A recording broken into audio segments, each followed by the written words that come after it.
isso, né, que eu já falei, mas apoiar a cabeça, esperar passar. Vai passar em segundos a alguns minutos, 2, 3 minutos. Se a coisa está indo para os 5 minutos, você já está ligando para uma SAMU, já está pegando o carro, já está fazendo isso, vendo para onde vai levar. Se tiver algum calmante desses, assim, você pode tentar. O ideal, por isso que eu falo, o ideal, se a pessoa que tem epilepsia chegar e falar no seu ambiente de trabalho, falar assim, eu tenho epilepsia, o que não tem nenhum problema, né? Não tem nenhum problema, a pessoa exatamente normal como nós aqui, e que de vez em quando tem uma crise, mas 30 segundos depois ela já voltou a ser a mesma pessoa. Então, seria muito melhor que as pessoas conseguissem falar e aí tivessem uma medicaçãozinha de urgência, tivesse o colega do lado que vai ajudar, tivesse uma carteirizinha que identificasse, né? E isso é uma coisa que eu espero que venha mais e mais a acontecer. Então, essa é a coisa. A outra questão, vamos passar o próximo. Eu vou passar agora rápido, por isso que a gente já falou isso tudo. Pode passar. O que eu queria só mencionar é a questão, então, no trabalho, da questão da readaptação profissional, né? Às vezes tem pessoas que têm epilepsia, têm condição de fazer 1000 coisas, mas não tem condição de fazer 10 coisas. Por exemplo, ficar trocando cabo elétrico num poste lá em cima. Ele pode morrer de cair. Se ele tiver uma breve ausência, pode ser o suficiente para ele cair. E se ele tiver uma breve ausência, ele pode tomar um choque, certo? Então ele não pode fazer isso. Ele não pode pilotar um jato. Ele não pode pilotar um carro de Fórmula 1. Se ele está tendo, a pessoa só tem licença para ter uma carteira de habilitação depois de 1 ano de crise controlada e com um eletro legal, né? Então, nessas condições, o risco é como o risco de, porque eu posso passar mal voltando para casa agora, eu posso ter um treco e ter um acidente de carro, né? É muito mais arriscado uma pessoa com diabetes ter uma hipoglicemia, o cara hipertenso de repente passar mal ali, o cara cardíaco passar mal, às vezes do que a pessoa que tem epilepsia. Então, depois de 1 ano, a pessoa está habilitada a ter a carteira de motorista. Pode passar o próximo. Então, no caso da pessoa com epilepsia de difícil controle, a gente tem que tomar cuidado com essa questão das altitudes, né? Mar, né? Ela pode fazer esporte, ela pode fazer natação, mas tem que ter uma pessoa do lado que sabe que ela pode estar, né? Tem que ter uma pessoa atenta, né? O professor de natação está olhando, tem que ter muita atenção, né? Aí depende da frequência, depende de uma série de coisas. Cada caso é um caso, né? Não dá para extrapolar totalmente. Mas o importante por exemplo, eu tinha uma professora, né, de 45 anos, com crise do lobo temporal. Ela tinha um humor sempre um pouco irritado, uma depressão, e já não tinha mais, e para ela era muito difícil enfrentar a sala de aula. Você imagina o medo, né? Aquela turminha de pestinhas, né? E que vai te sacanear assim, né? Qualquer, né? Criança tem aquela crueldade natural, né? Às vezes, né?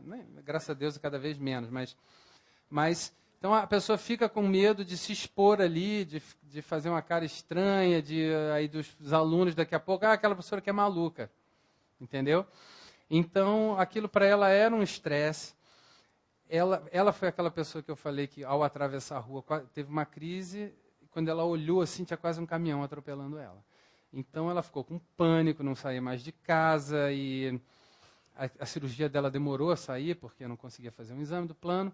Com 1 ano e meio até conseguir fazer a cirurgia. Ela fez a cirurgia, ficou livre de crise, e depois, gradualmente, conseguiu se readaptar na escola, passou para coordenação de ensino, passou fazendo atividades de coordenação administrativas, coisas que ela está prazerosamente, competentemente fazendo. E isso diminuiu totalmente o estresse, ela não tem mais crise, está levando uma vida normal, sai, faz as coisas todas, entendeu? Então, assim, com um pouquinho de delicadeza, né? Um pensamento orientado para a pessoa, né? Agora, se a pessoa não fala que tem, e está ali se estressando com aquilo, não tem com quem dividir, é muito ruim isso, né? Você fica ali se estressando, escondendo, não pode, se eu souber que vai ter, ninguém vai saber. Agora, se ela tivesse a coragem de falar e até explicar para as crianças, né, o que é, uma criança acima de meu filho tem 9 anos, ele é perfeitamente capaz de entender, olha, tem isso, epilepsia é isso. Então a gente está fazendo uma parceria com a Globo, nesse programa Amigos da Escola, né? Vamos ver se a gente consegue distribuir bastante material educativo para combater o bullying, combater o preconceito na escola, né? E aí fica uma coisa natural, não tem porquê. Se eu tiver uma ausência aqui, passou, acabou, já voltei aqui, não tem nenhum problema, né? Então, acho que era isso. Eu acho que os outros... Vamos até o final, mas eu acho que não tinha mais nada importante. Isso tudo eu já falei, né?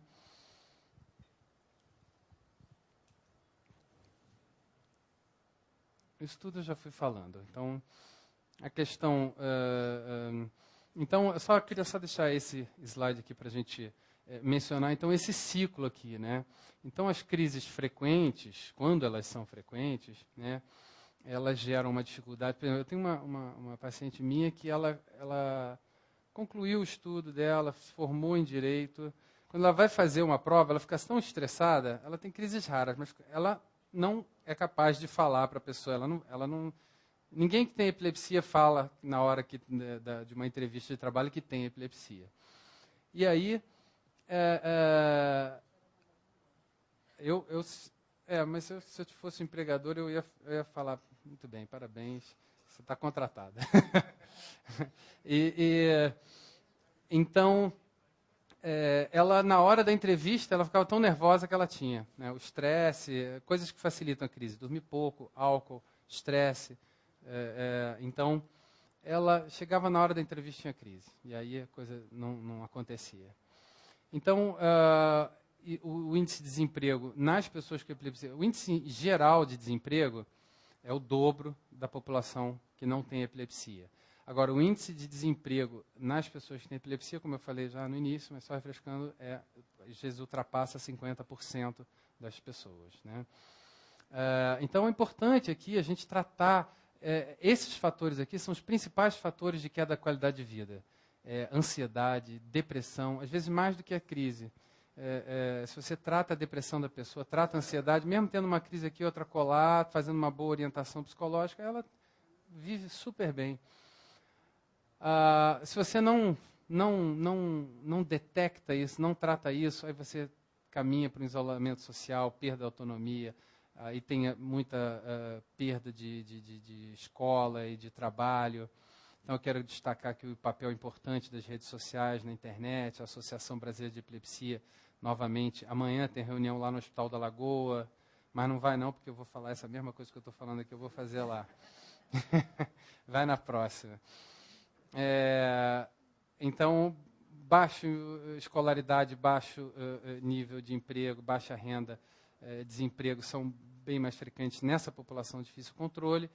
Eu acho importantíssimo a gente criar uma agência de inteligência, sabe, de política específica para a pessoa com epilepsia, que é muito diferente da pessoa que tem epilepsia, que tem outras doenças. Nesse sentido, porque é uma coisa particular, a pessoa tem que ser entendida, né, naquela questão específica que ela tem. Ela tem que ser readaptada dentro da possibilidade. Então, tem que ter alguém que entende o problema dela e fala assim, olha, não, a gente vai conseguir um emprego para você aqui.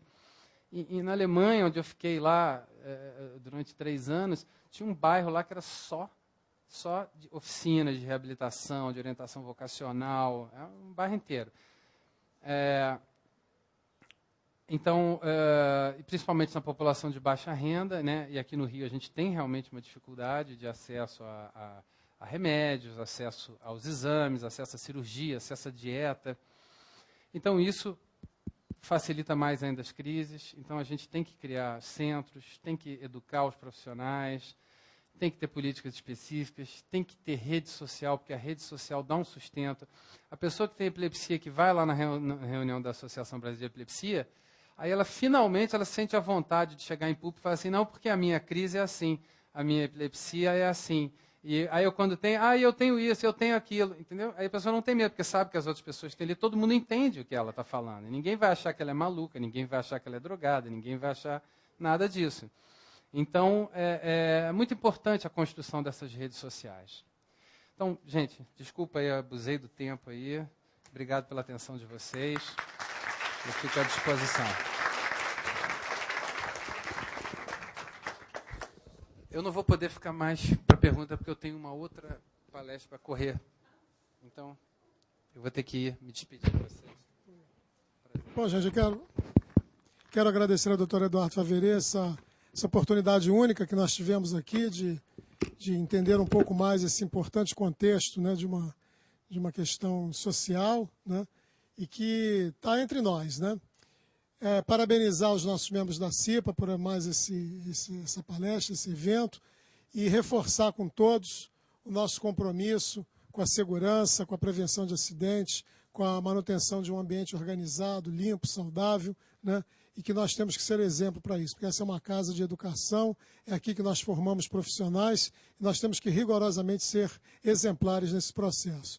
Parabéns à CIPA, continuem atuando, vocês têm todo o apoio da nossa direção para continuar desenvolvendo um trabalho de prevenção, de observação permanente das nossas condições ambientais, das nossas condições, os riscos que nós temos aqui, a mitigação desses riscos. Enfim, a CIPA é uma instituição extremamente importante para nós aqui. Não é apenas um cumprimento de uma exigência legal. É, de fato, uma estrutura extremamente importante. Obrigado mais uma vez.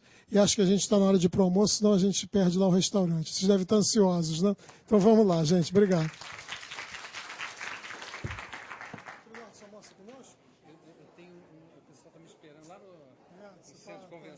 Muito obrigado pela... E olha, nossa instituição está à sua disposição. Tá? Tá ótimo. Muito obrigado. Isso. Não, vamos lá vocês. Fica aqui, fica aqui.